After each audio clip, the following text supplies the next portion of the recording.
کہ اگر کوئی یہ کہتا ہے کہ احتجاج کرو تو پھر وہ گھر میں نہ بیٹھے، وہ چھپ کے نہ بیٹھے، پھر اس کو سامنے آنا چاہیے۔ تو لیکن مراد سعید کا آپ کو پتہ ہی ہے کہ ان کے حوالے سے عمران خان صاحب کی انسٹرکشنز ہیں کہ وہ کسی صورت میں مراد سعید صاحب جو ہیں وہ عمران خان صاحب کی منظوری کے بغیر سامنے نہ آئیں۔ تو لیکن ان کے حوالے سے نام لیے بغیر یہ کہا گیا، کیونکہ آپ کو پتہ ہے کہ بہت زیادہ دباؤ بڑھا جب مراد سعید صاحب نے یہ ٹویٹس کیے، تو اس وجہ سے بہت زیادہ دباؤ بڑھا۔ تو یہ ہے صورتحال۔ باقی جہاں تک معاملہ ہے آئینی ترمیم کا، آئینی ترمیم کے اوپر دن رات 24 گھنٹے کوشش ہے، اور ایس سی او پہ اتنی توجہ نہیں ہے جتنی آئینی ترمیم کروانے پہ توجہ ہے، اور پورا نظام اس وقت جو ہے وہ آئینی ترمیم قاضی فائز عیسیٰ کے لیے کروانے کے اوپر ڈٹا ہوا ہے، لگا ہوا ہے، اور اس میں جو ابھی تک نمبر گیم پورا نہیں ہے، لیکن اب اطلاعات ہیں کہ تحریک انصاف کے، کیونکہ دوسرا نام پتہ نہیں چل رہا، لیکن حکومت یہ بتا رہی ہے کہ دو سینیٹرز تحریک انصاف کے سرنڈر کر چکے ہیں۔ ایک تو سیف اللہ ابڑو صاحب کا نام آیا ہے، دوسرا سینیٹر کا نہیں پتہ کہ کون سینیٹر ہے تحریک انصاف سے جس نے سرنڈر کر دیا ہے، اور حکومت کے لیے زیادہ پریشانی سینٹ میں بنی ہوئی ہے۔ اور یہ بھی اطلاعات ہیں کہ تحریک انصاف نے اپنے جن سینیٹرز کو پاکستان سے باہر بھیج دیا تھا، ان میں سے کچھ سینیٹرز پاکستان آ چکے ہیں اور تحریک انصاف کو اور پارٹی کو بتائے بغیر آئے ہیں۔ اب وہ کیوں آئے ہیں، کس کے کہنے پہ آئے ہیں، کیسے آئے ہیں، اس حوالے سے ظاہر ہے ہو سکتا ہے پارٹی کے پاس انفارمیشن ہو، لیکن وہ انفارمیشن باہر نہیں آئی۔ اب ذرا میں موجودہ حالات کے اوپر کچھ چیزیں جو رائے ہے ان کی ایاز امیر صاحب کی، بڑی خوبصورت انداز میں انہوں نے اپنی رائے کا اظہار کیا ہے۔ وہ رائے ان کی کیا ہے وہ میں آپ کے سامنے رکھتا ہوں، اور بڑی انہوں نے زبردست باتیں کی ہیں۔ ایک سچا پاکستانی جو اپنے جذبات کا اظہار کر رہا ہے وہ میں آپ کے سامنے رکھتا ہوں۔ ایاز امیر صاحب کہتے ہیں کہ اگر تقدیر کے فیصلے ہوں تو ان سے کیا لڑنا، لیکن اپنا حال دیکھیں تو بیشتر وار اپنے اوپر ہم نے خود کیے ہیں۔ وہ بالکل ٹھیک کہہ رہے ہیں کہ اگر تقدیر کا لکھا کچھ ہو جائے، کوئی اللہ کی طرف سے کوئی امتحان آ جائے، تو پھر تو اس پہ کچھ نہیں کہہ سکتے آپ، لیکن جو خود آپ نے اپنے اوپر وار کیا ہو، اپنے ساتھ خود کیا ہو، تو پھر کیا کہا جا سکتا ہے۔ وہ کہتے ہیں کہ ماضی کی باتوں کا کیا دہرانا، دہرا کے تھک چکے ہیں، لیکن جو شورش خیبر پختونخوا میں بھڑک رہی ہے اس پر تو نظر دوڑائیں۔ آج اتنی بڑی تحریک بن چکی ہے جس کا جرگہ جمرود میں اکٹھا ہوا، لیکن اس شورش نما صورتحال کا آغاز کہاں سے ہوا تھا؟ یاد ہے اس نوجوان کا نام نقیب اللہ محسود جو کراچی میں ایک جعلی انکاؤنٹر میں قتل ہوا تھا؟ وہاں سے یہ آگ بھڑکنا شروع ہوئی، لیکن حسب روایت جن کو اس واقعے کا نوٹس لینا چاہیے تھا انہوں نے آنکھیں بند کیے رکھیں۔ اس قتل کی پاداش میں محسود تحفظ موومنٹ کی پیدائش ہوئی، جس کا بعد میں نام تبدیل کر دیا گیا۔ انہوں نے کہا کر دیا گیا۔ بدنام زمانہ پولیس افسر تھا جس پر قتل کا الزام لگا، لیکن کیا کوئی ایکشن اس کے خلاف ہوا؟ وہ جو کئیوں کا چہیتا تھا اس پر کون ہاتھ اٹھاتا؟ خوش و خرم وہ کہتے ہیں کہ وہ خوش و خرم زندگی بسر کر رہا ہے، لیکن اس کی لگائی ہوئی چنگاری ایک بھڑکتی آگ میں تبدیل ہو چکی ہے۔ پھر ایاز امیر صاحب کہتے ہیں کہ اور حسب روایت کوئی پوچھنے والا نہیں، عجیب معاملات ہیں۔ ہمارے عقل سلیم پکار کر کہہ رہی ہوتی ہے کہ فلاں چیز مت کرو، فلاں قدم مت اٹھاؤ، اس میں نقصان ہے، لیکن ہم نے ہر بار خلاف عقل قدم اٹھانا ہے، اور پھر وقت گزرنے کے بعد جب پانی سر سے گزر جائے تو ماتم کرنے بیٹھ جانا ہے۔ اور میں آپ کو بتاؤں یہ جو ایاز امیر صاحب لکھ رہے ہیں یہ ماتم ہوگا ایک بار پھر کہ 2022 میں عمران خان کی حکومت گرانا غلط تھا، چوروں ڈاکو لٹیروں کو مسلط کرنا غلط تھا، قاضی کی ایکسٹینشن کے لیے جو کچھ کیا گیا وہ غلط تھا، شریف خاندان کو دوبارہ مسلط کرنا غلط تھا۔ ان غلطیوں کا اعتراف کیا جائے گا، لیکن افسوس صد افسوس اس وقت بہت دیر ہو چکی ہوگی۔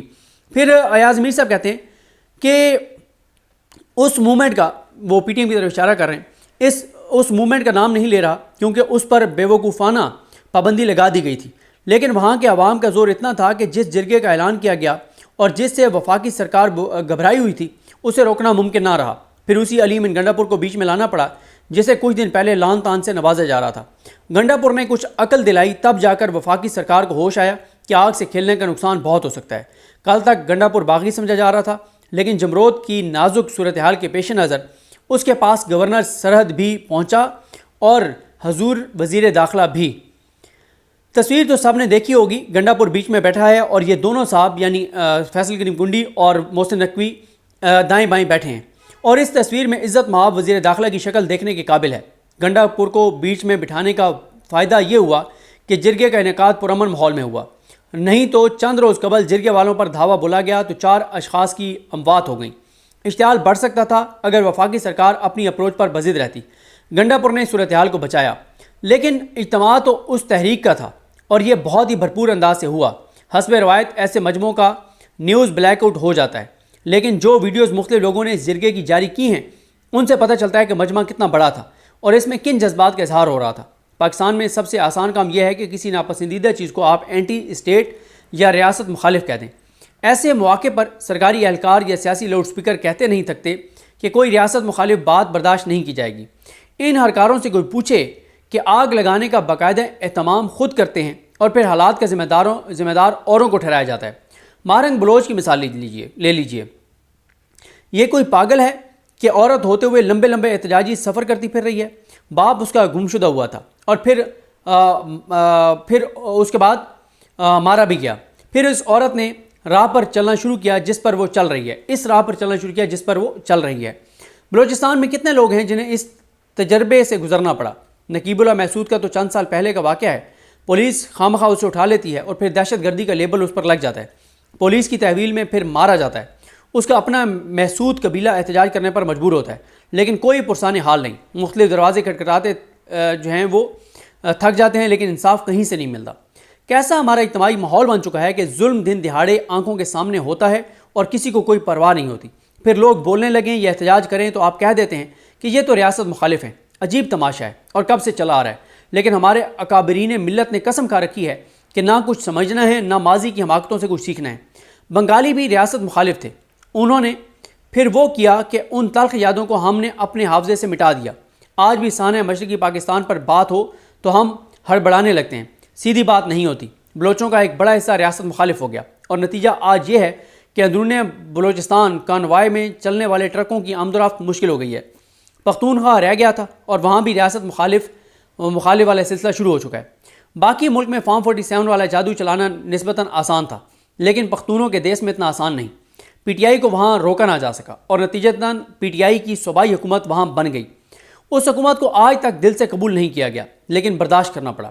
کسی کے بس کی بات ہو تو علی امین کو آج ہی ہٹا دیں اور گورنر راج نافذ ہو جائے، لیکن اتنا احساس پیدا ہو چکا ہے کہ کے پی کے حالات جو ویسے ہی دہشت گردی کے تناظر میں انتہائی خطرناک ہو چکے ہیں، گرفت سے بالکل باہر نکل جائیں گے اگر گورنر راج ایسی حماقت وہاں کی جائے۔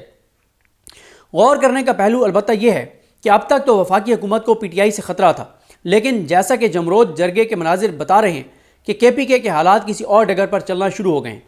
کون سمجھائے کہ حضور ہر ایک کو اپنے کام سے کام رکھنا چاہیے۔ یہ جو ہر چیز میں مداخلت ہے، اس سے کوئی فائدہ پہنچ رہا ہے؟ سوال کیا انہوں نے۔ سیاست کا بیڑا غرق ہو گیا ہے کیونکہ بس ایک جماعت کا راستہ روکنا ہے۔ اس جماعت کو روکتے روکتے اپنا حال برا کر لیا ہے۔ ایک بات البتہ اچھی ہو رہی ہے کہ چیف جسٹس قاضی فائز عیسیٰ کی قومی خدمات کی داستان ختم ہونے والی ہے۔ اچھا، یہ تو کہہ رہے ہیں کہ داستان ختم ہونے والی ہے، لیکن اس وقت تک تو قاضی کی ایکسٹینشن کے لیے پورا زور لگایا جا رہا ہے، اور 9 مئی کے بعد تحریک انصاف کے ایم این ایز اور سینیٹرز کے لیے اتنی جو ہے وہ سختی نہیں تھی جتنی اس وقت ہے۔ لیکن اب تک جو بتایا جا رہا ہے کہ جن 2 سینیٹرز کا بتایا جا رہا ہے کہ انہوں نے سرنڈر کیا ہے، بتایا جا رہا ہے کہ انہوں نے کوئی کسی سختی وجہ سے سرنڈر نہیں کیا، بلکہ میچ فکس تھا، اور پی ٹی آئی کے 2 سینیٹرز جو ہیں وہ سرنڈر کر چکے ہیں۔ لیکن ایک سینیٹر حکومت کا بھی کم ہو گیا۔ عمران ریاض خان صاحب نے بتایا کہ ایک حکومتی سینیٹر بھی جو ہے وہ کم ہو گیا۔ پھر ایاز امیر صاحب کہتے ہیں کہ 25 اکتوبر کو ان کے لیے فل کورٹ ریفرنس کا انعقاد ہو رہا ہے قاضی فائزہ کے لیے۔ اس کا باقاعدہ اعلان ہو چکا ہے، یعنی اللہ اللہ کر کے بالآخر قوم کی والہانہ خدمت سے دستبردار ہو رہے ہیں۔ دعا ہی کی جا سکتی ہے کہ اس سے کچھ بہتری نکلے۔ ایک تو الیکشن کے نام پر جو ناٹک قوم کے ساتھ رچایا گیا اس کا کچھ اختتام ہو، مگر ان کے ممکنہ جانشین تو بہتوں کے لیے ایک ڈراؤنا خواب جو ہے اس کی صورتحال اختیار کر چکے ہیں۔ جسٹس شاہ کی بات ہو رہی ہے، جسٹس منصوری شاہ کی بات ہو رہی ہے۔ ڈرنا انہیں ملک کی ناگفتہ بے حالات سے چاہیے، یعنی جو منصوری شاہ سے ڈر رہے ہیں ان کو ملک کے حالات سے ڈرنا چاہیے، مگر زیادہ ڈر جسٹس شاہ کا لگا ہوا ہے، کہیں یوں نہ کر دیں فلاں نہ کر دیں۔ خواتین اور اقلیتوں کے بارے میں جسٹس شاہ کا جو فیصلہ تھا اس نے وفاقی حکومت کے لیے کچھ نہ چھوڑا۔ اس فیصلے نے مجوزہ آئینی پیکج میں ایسا کیل ٹھونکا کہ وفاقی حکومت اب تک اس وار سے سنبھل نہیں سکی۔ ڈر ہے کہ وہ آ گئے تو پتہ نہیں کیا کر سکتے ہیں۔ سب کے پسینے اس بات پر چھوٹے ہوئے ہیں۔ کبھی تو ایسا لگتا ہے کہ ہمیں اجتماعی خودکشی کا شوق ہے۔ ممتاز ماہر اقتصادیات کیسر بنگالی کا انٹرویو دیکھ رہا تھا جس میں وہ کہتے ہیں کہ مداخلت کی موجودہ روش قائم رہی تو 20 سال میں دنیا کے نقشے پر پتہ نہیں کون سی تبدیلیاں ہو سکتی ہیں۔ جو بات انہوں نے کہی اسے دہرانے سے قاصر ہوں۔ ہمیں کیوں کچھ سمجھ نہیں آ رہا؟ جو کچھ بلوچستان اور کے پی کے میں ہو رہا ہے اس کا ہمیں کچھ احساس نہیں۔ علی امین گنڈا پور بے دھڑک طریقے سے اس کے لیے بول سکتا ہے کیونکہ اس کے پیچھے عوامی طاقت ہے۔ جو ویسے اقتدار میں بٹھائے جائیں ان سے کوئی توقع رکھی جا سکتی ہے؟ یعنی مریم نواز اور یہ تو کوئی بات نہیں کر سکتے، لیکن علی امین گنڈا پور جو بھی کہنا چاہے وہ کہہ سکتا ہے کیونکہ اس کے پیچھے عوامی طاقت ہے، وہ فارم 45 کا وزیر اعلیٰ ہے. تو یہ بڑی زبردست عکاسی کی ہے انہوں نے ایاز امیر صاحب نے. بہرحال جی قاضی فائز عیسیٰ صاحب کے آج اگر آپ ٹوٹل بات کریں تو ان کے 11 دن رہ گئے ہیں، اور اگر ان کی بات کریں ورکنگ ڈیز کی تو 2 اور 4 6 ورکنگ ڈیز ٹوٹل قاضی فائز صاحب کے رہ گئے ہیں. دیکھتے ہیں جی چیزیں کیسے آگے بڑھتی ہیں. مجھے اپنے دعاؤں میں یاد رکھیں. الگ ہم سب کا حامی ناصر. اللہ حافظ.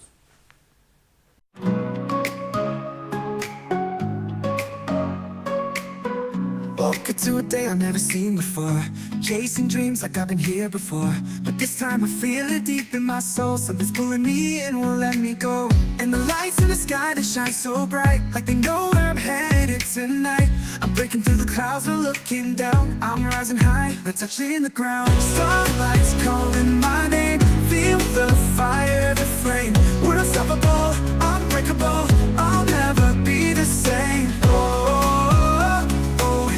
In the glow, wherever we go, we're unstoppable, untouchable. Let's never let it go.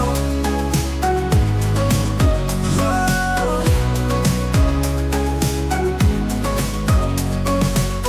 Running through the streets with a heart on fire. Every step I take is taking me higher. Yeah, and the rhythm of the night is in my veins. Every beat of my heart, I can't explain. And the lights in the sky, they shine so bright, like they know where I'm headed tonight. I'm breaking through the clouds, they're looking down. I'm rising high, and touching the ground. Sunlight's calling my name, feel the fire, the flame. We're unstoppable, unbreakable, I'll never be the same. Oh, dancing in the glow, wherever we go, we're unstoppable, untouchable. Let's never let it go. Whoa. Close your eyes, feel the magic surround us. Let it rise, feel the rhythm that found us. We're floating, weightless, free, you and me. We're wild and free. Sunlight's calling my name, feel the fire, the flame. We're unstoppable, unbreakable, I'll never be the same. Oh, dancing in the glow, wherever we go, we're unstoppable, untouchable. Let's never let it go. Close your eyes, feel the magic surround us. Let it rise, feel the rhythm that found us. We're floating, weightless, free, you and me, we're wild and free. We're unstoppable, untouchable. Let's never let it go. Starlight's calling, we're flying so high, dancing forever under the same sky. Let's never let it go, never let it go.